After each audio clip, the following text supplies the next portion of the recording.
Fontaine, l'édition citoyenne prend des vacances et vous présente son best-of. Retour en images sur 10 temps forts de la vie fontainoise en 2019.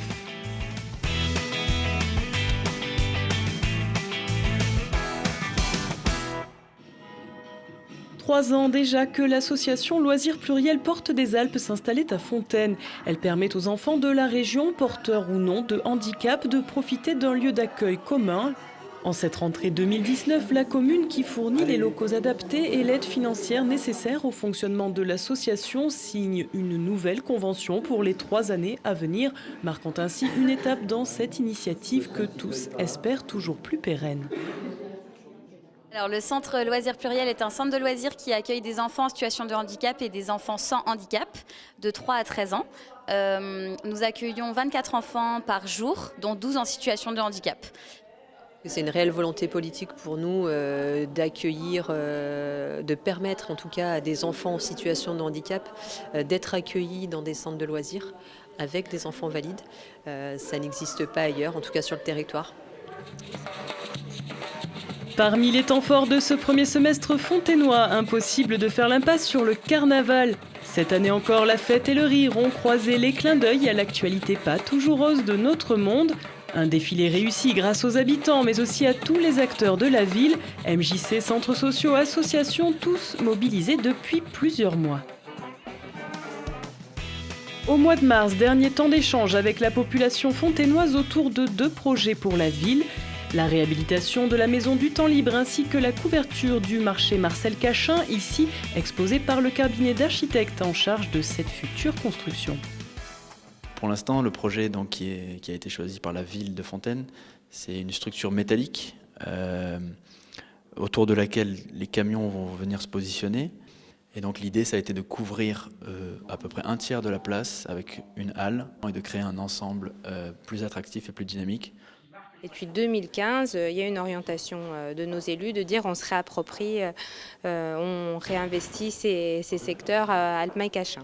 Donc en 2015, on a commencé à travailler avec les partenaires financeurs et on a commencé la concertation avant même d'être sûr de faire les projets.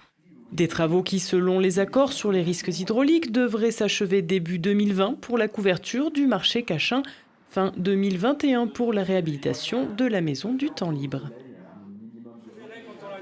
Fontaine à l'heure de l'art de rue. Pour cette nouvelle édition du Street Art Fest Grenoble-Alpes, la ville se dote de 5 nouvelles fresques. Temps fort, mercredi 19 juin, l'inauguration de l'œuvre de Robert Proch sur la façade sud de l'hôtel de ville.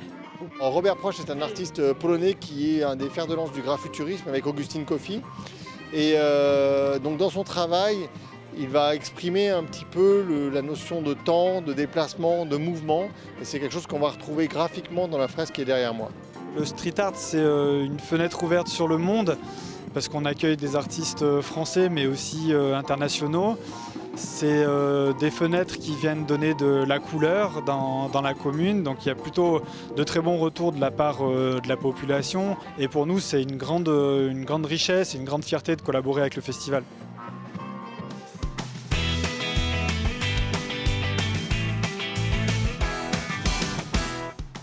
Moqueries, menaces, rumeurs ou violences, la compagnie Ruelle s'empare des témoignages de nos collégiens pour mettre en scène le harcèlement scolaire. Un spectacle participatif présenté lors de la 5e journée des Sentinelles, le nom donné aux élèves volontaires pour aider les adultes à faire reculer ce mal des cours de récré. C'est repérer d'abord les classes et les personnes avec un comportement à problème ou celles qui vont avoir tendance à être persécutées ou victimes. Parfois on ne se rend même pas compte qu'on est harceleur et du coup on essaye de mettre des mots sur ça et parfois on va essayer d'amener les gens à le dire eux-mêmes. Le harcèlement, ça part de petites boutades. Comme ils disent, c'est pour rire, à quelque chose qui peut aller de l'insulte, voire même à la violence verbale et physique, jusqu'au suicide. Je crois qu'il faut être clair avec ça. Pour poursuivre la lutte et la prévention contre le harcèlement à l'école ou sur les réseaux sociaux, le site non-au-harcèlement.education.fr propose également de nombreuses ressources à partager à volonté. À quelques semaines des élections européennes, les Fontainois fêtant leurs 18 ans recevaient des mains du maire et de ses équipes leur livret citoyen, les préparant à leur premier accès au vote. Un temps solennel et citoyen fort auquel ont participé 83 jeunes majeurs de la commune. Bienvenue au cœur d'une nouvelle visite de quartier à Fontaine. Un temps d'échange secteur après secteur en prise directe avec les habitants, où les élus et les équipes techniques de la ville écoutent, répondent ou notent pour plus tard les doléances de chacun afin d'apporter une réponse personnalisée. Je suis très attaché à cette visite de quartier, sur un quartier comme Alpes-Cachin, qui est un quartier prioritaire, y compris politique de la ville, où on a des enjeux énormes de reconquête à la fois sociale, tranquillité publique, où on a des projets énormes avec la requalification de la maison du temps libre, avec la couverture du marché, avec la rénovation du parc Jean Moulin. Rude, c'est des visites de quartier, on n'épargne pas le maire, et y compris avec des points positifs que je tiens à souligner, de très très bons échanges avec notre jeunesse, et soi-disant nos jeunes qui sont si difficiles. Quand vous allez à leur contact, c'est ce qu'on a fait tout au long de ces visites, que ce soit à Cachin, que ce soit à Romain-Roland, que ce soit là dans le parc Jean Moulin ou sur le quartier des Alpes. On discute, on échange.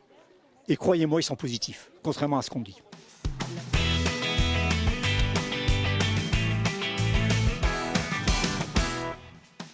Parmi les projets créatifs les plus marquants de l'année, le projet Pita Botta. Il a permis aux enfants des accueils de loisirs de Fontaine de découvrir un univers numérique et artistique unique. Grâce à la complicité des deux artistes, Adriana Lucac et Eric Margerie, les 3-11 ans ont créé leur propre performance dans les murs de la source. Des boîtes à musique jouant avec des webcams, projecteurs, sons numériques et autres créations futuristes dans lesquelles a pu se glisser l'imagination sans borne des enfants. Le 1er mai, pendant que certains distribuaient le muguet, Fontaine célébrait sa fête du sport. Un temps fort de l'année débutait la veille avec une nuit de la gymnastique très suivie. Le lendemain, les habitants se retrouvaient un peu partout dans la ville pour célébrer toutes sortes d'activités pratiquées à Fontaine. La philosophie, c'est effectivement de promouvoir le sport, mais surtout de promouvoir une activité physique, sport santé, et de faire voir que le sport est adapté et adaptable à tous, petits, grands, hommes, femmes, enfants et porteurs de handicap aussi. Vélo, course à pied, tennis de table, tir à l'arc, natation, impossible de tous les lister ici, mais rendez-vous auprès de l'OMS ou sur le site de la ville pour trouver votre future activité.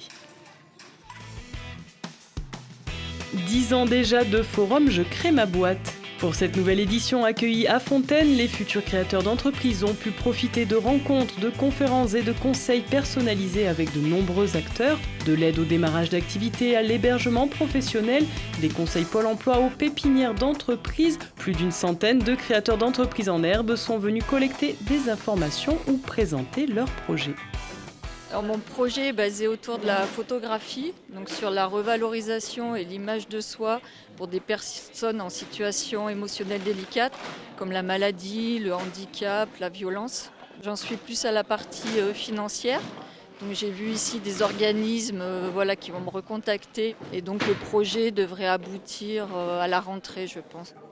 Fontaine l'a accueilli 4 fois cet événement. Donc on est toujours très contents parce que de beaux projets arrivent, de créatrices, de créateurs d'entreprises qui se sont tournés beaucoup sur l'environnement, l'humain. Donc c'est vraiment Je crée ma boîte, c'est un événement qui nous tient à cœur et on est très contents de les accueillir.